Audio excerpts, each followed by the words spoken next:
Welcome back! We seem to have discovered the other side of this platform that we were standing on earlier when we saw this bridge that was going the other way. Let's keep looking around here. Maybe we'll discover more. And good gravy, this path is weaving through everything here. But it seems to lead to one of the sides that the current orientation of the bridge connects to. Now, we saw this other side earlier when we were standing out over here. So let's see what this box is all about. Aha! This seems to be the other rotation mechanism that we've been looking for the round building. Because remember, we've been trying to get into the west bottom entrance. That's the only place that we haven't been to yet. Now, if we can find a way to get back into the round building by virtue of this path, then pretty much our work here is done. As far as this is concerned, at least, because the north and the west entrances can be connected. So I'm just going to go ahead and do that, actually.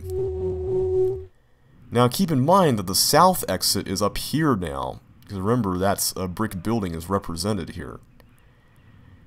So you got to keep in mind the orientation of the map when you're rotating here, and be careful not to make a mistake. But this should be correct. This is north and that's west right there. So how about that bridge? Well, this looks promising.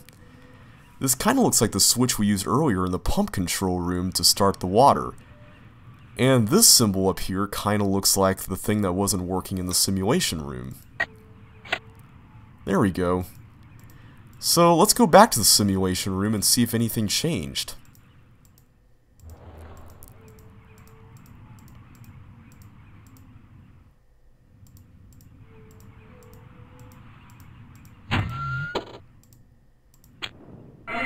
Oh, when will I ever learn?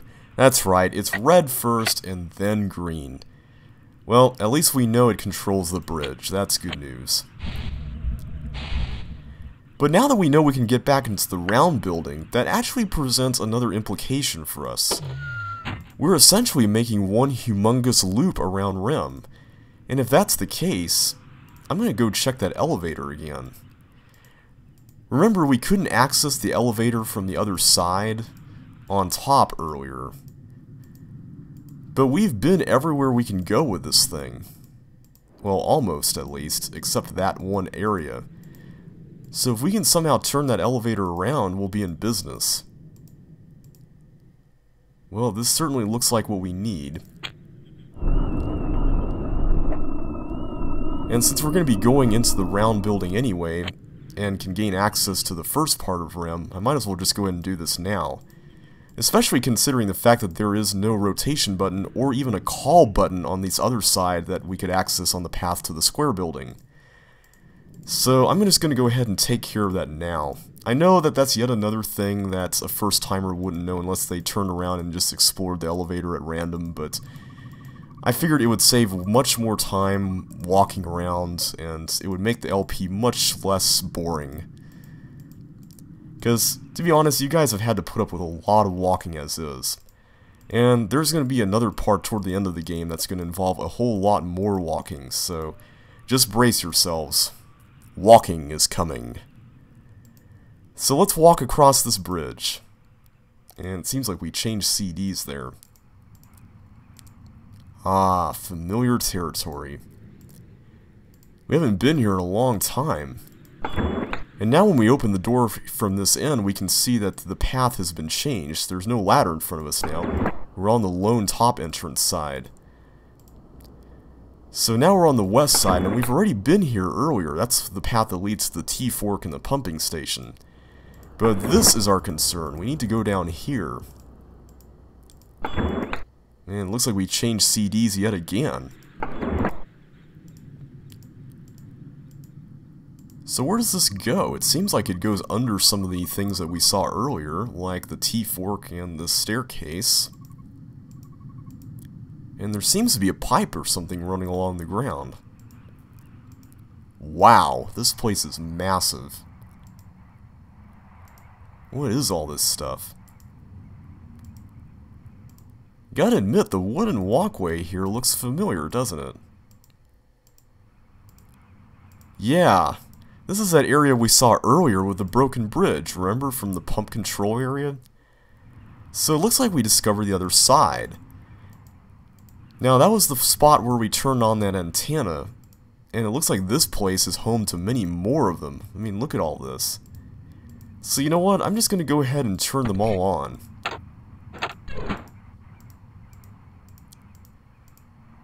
I gotta admit, I like how all these paths over here are kind of wishy-washy in terms of what direction they go. They're not neat 90-degree angle paths like we've been seeing everywhere. Now, it looks like this building here is where all the action is supposed to happen, so I kind of want to find a way in there.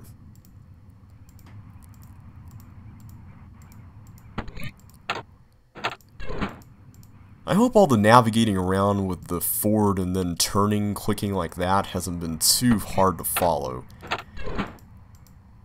I figured in a new area like this, it's pretty obvious which direction I'm going since there's not quite as many hidden, you know, blind turns where there are walls surrounding you everywhere.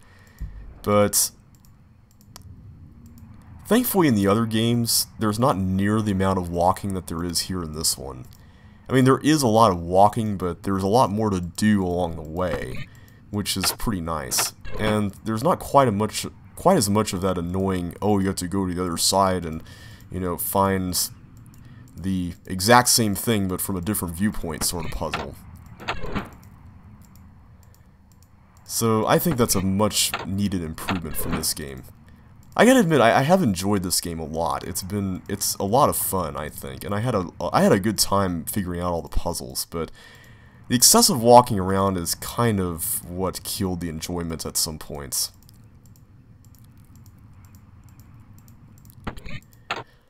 Now I figured I'd just go ahead and turn all these on because, hey, that's what you do in adventure games, right? You gotta provide power to as much stuff as possible, and I already mentioned earlier, it kind of looks like a reverse power symbol, so hey, every bit helps, right? Alright, I think that's all of them. And it looks like we found the entrance to the building. Cool, cool, cool. Now we got a couple of doors here. I'm going to look at this one first. And this one has the Roman numeral 1 on it. That's right, I'm still calling them numerals. Now, where have we seen this before? Well, we've seen it in a couple places. The first place we saw it was outside the west entrance of the round building on the top floor.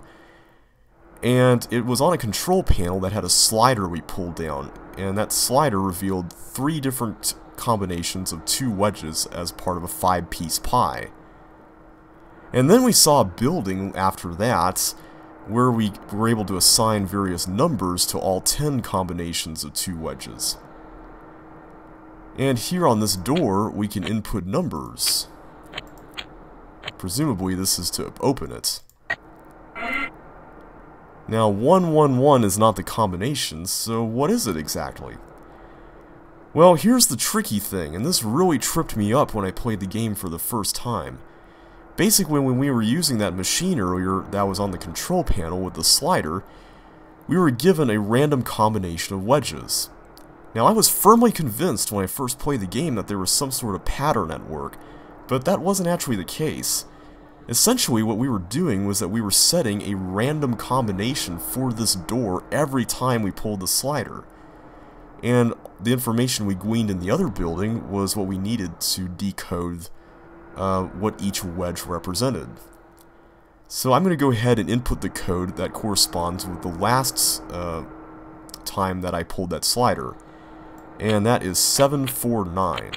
And remember, you got to start here from the bottom, because that's the way the slider went, from bottom to top.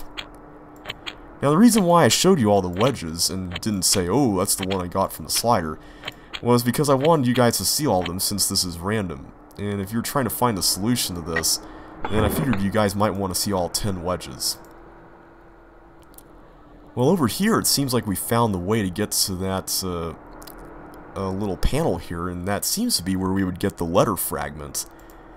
But once again, water evades our player character.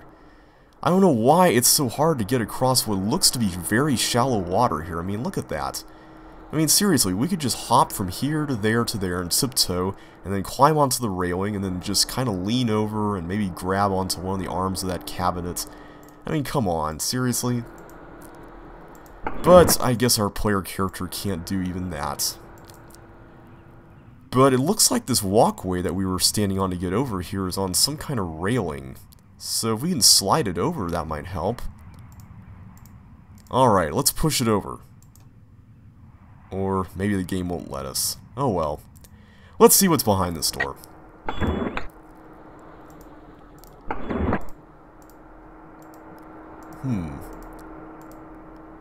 Alright, there's a lever there. Well, let's check that out in a minute. And another 4-digit code. Guess what sound we'll probably play when we press this button? Yep. What is this thing?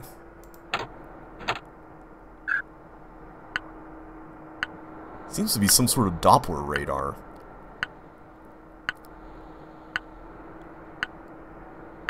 And it made a chirpy noise when it went past this thing, but it didn't make that same noise for these other ones. At least so far. Yep, that's pretty much that. So, what exactly are we looking at here? Well, there's another part to this. Let's see if that lever can help us out.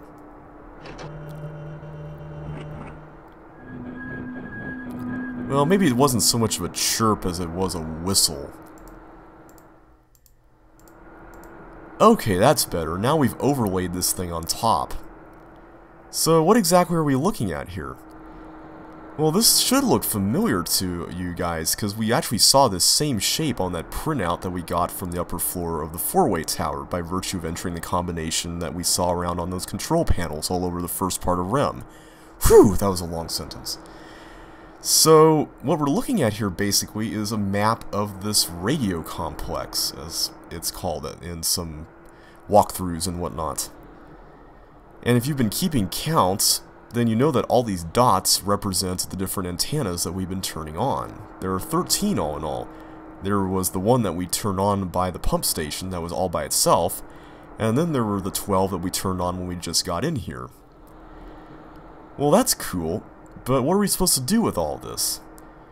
Well, obviously, with the symbols that we got on that printout, we need to set the symbols that we can use on those control panels on each antenna. And hopefully we can get them to match the symbols that represent each axis on the printout. Now I'm going to call this the y-axis and this the x-axis, the area that goes around the whole complex. Whereas the y-axis represents depth in relation to the central structure, which I'm guessing is right here, where we are right now.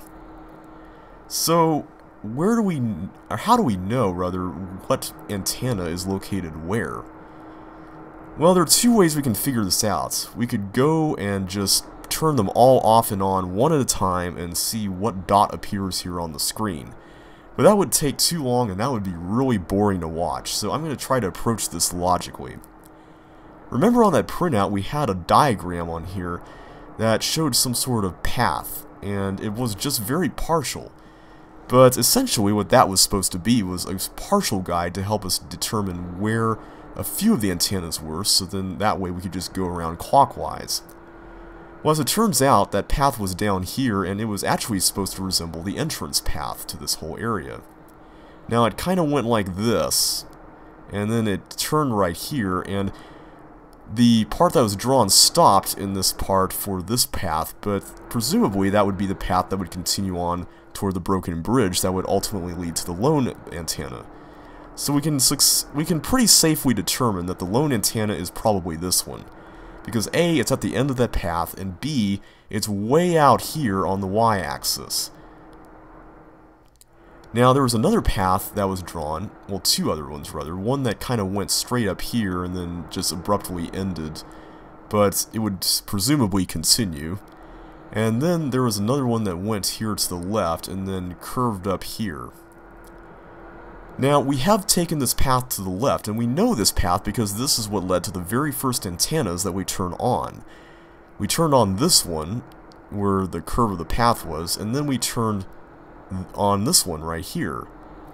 Now this is very important to note, because it's very easy to think that because the other path that was drawn here, the one that ultimately leads to the central structure, where we could go left or right and all that stuff, it's very easy to think that that's in the no man's land area here, and that this thing here is a part of the left side in relation to that path.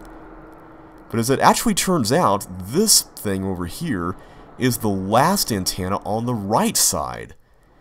Yeah, it's very confusing. But once you determine that the map that was drawn over here leads to these two, then you can pretty much figure that out by pure logic. And as you go around, you'll also notice that the distances in relation to the central structure here on the y-axis would match up as well, with this being the last one on the right side. I gotta admit, that really tripped me up at first. Now, the good news is that particular antenna has already been set to the correct configuration, because it's on the very first value of the y and x axis, and that's what all the antennas are set at right now. And here we're just getting a bunch of flashing lights.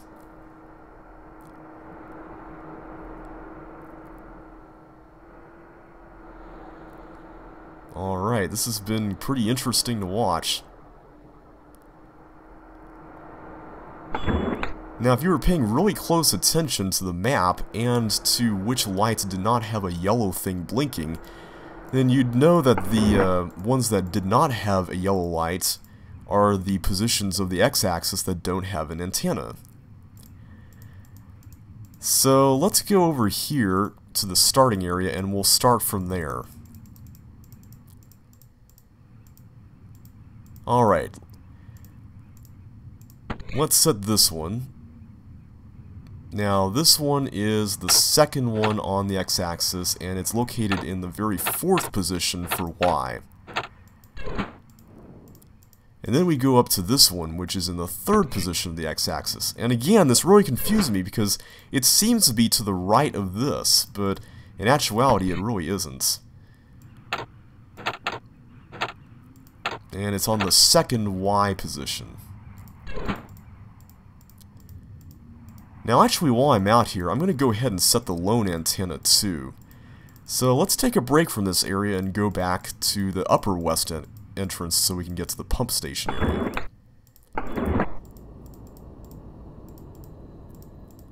Thankfully, we don't have to rotate the round building to accomplish any of this, which is really nice. But we get to revisit some old places. Remember all this stuff? Man, we had some memories here. And we need to go this way, don't we? I'm getting distracted by nostalgia. Let's open that up again.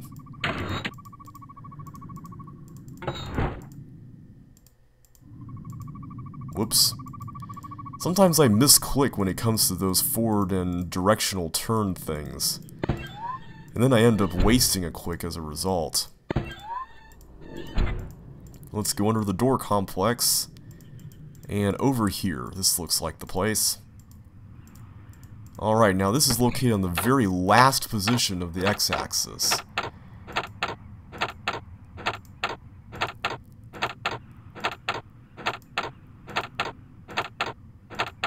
Alright, that's it. And it's located at number 4 of the y-axis, which is that one. Alright, so that's all set up. So let's backtrack and set the rest of the antennas, and we should be good to go. Of course, we don't really know what this will get us. We know we need to open up that combination lock, though, so hopefully it will be some sort of solution to that. And ultimately, hopefully, a way to get into the letter thing. Very technical term, thing. Alright, here we go. Now, I have a confession to make. In my practice run of the LP, in this section, I actually made the unfortunate mistake of going all the way back to the north exit of the round building, and trying to rotate the building from there to go to north to east, so I could get from there to east to south, and ultimately south and west. Because I totally forgot that the upper west exit was open, and that would ultimately lead to where I needed to go. So this next one is on the 5th position of the y-axis, which is this one. And it is on, or that the x-axis, and it's on the 3rd y-axis position. Alright, we got another one down. And this one is on number 7 for the x-axis, and that's kind of a backwards 6. There we go, and it's on position number 2 for y. And then we get a bunch of antennas in a row here for the x-axis. Let's see, this is number 8, so that one is going to be on the 3rd y position.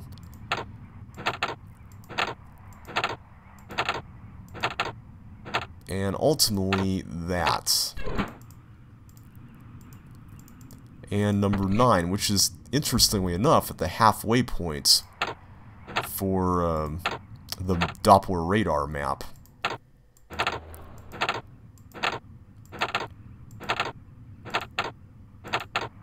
There we go.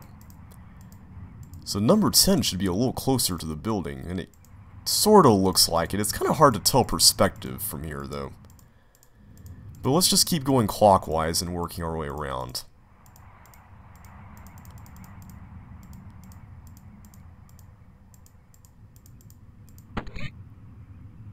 Alright, so number 10 is on position number 2 for Y. And it's kind of got this weird upside down Texas Tech logo. I'll show you what I mean. Kind of like that, except the bar is kind of slightly to the right.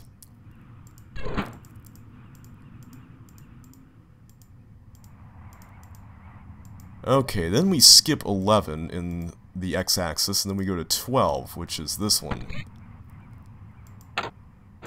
Now that's in position number 3 for Y, and the x-axis symbol kind of looks like a computer.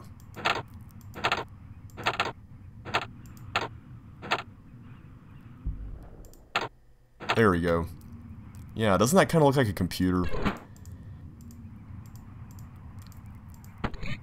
Okay, and the next one is a little closer to the building, so we get to put it on at y equals 2, and the symbol for this one kind of looks like a Roman numeral 2.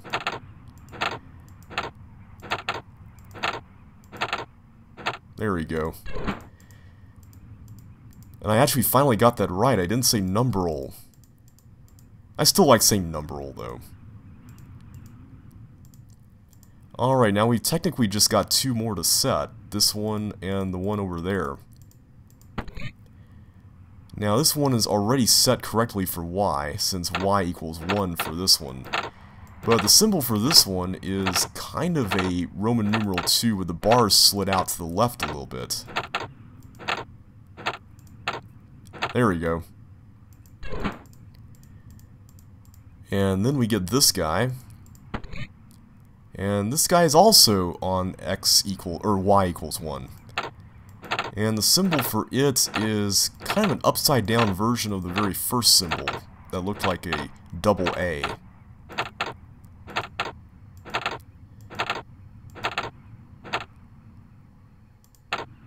There we go. Alright, I think that ought to do it, because remember, we've already set this one correctly. It's on 1, 1. Yeah. So let's go back inside the Radio Shack and see if this works.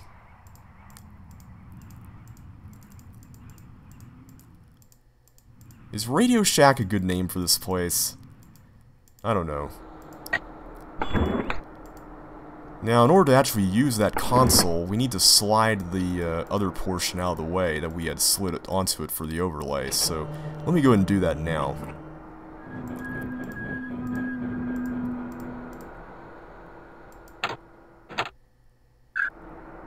Good. Good.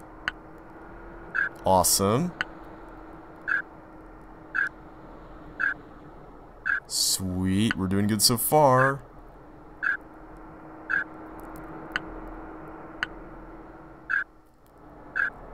Sweetness. 8829 is the combination. Awesome sauce. We totally solved the radio complex puzzle. This was kind of one of the more tedious puzzles in the game for me. I didn't quite enjoy it as much as some of the other ones, but it was still pretty decent though. I did warn you guys though at the beginning of the game there was going to be quite a bit of spatial thinking, and this puzzle definitely challenges that. Sweet, alright, we've moved the walkway over. So let's get that letter fragment and get out of here.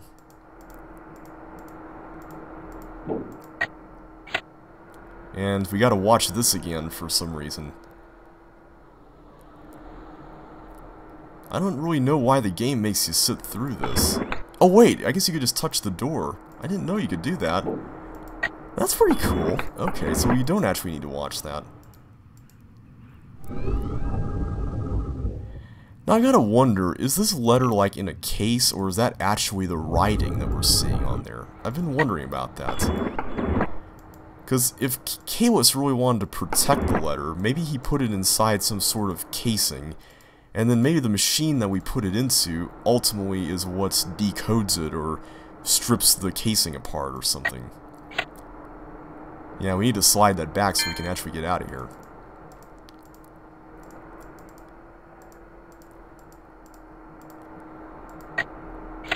There we go. Open up. Alright, we have completed the radio complex puzzle, and we've got 2 pieces of the letter. So, I think now it's high time to head back to the other side of that elevator that we were trying to get to initially. But we'll do that in the next video.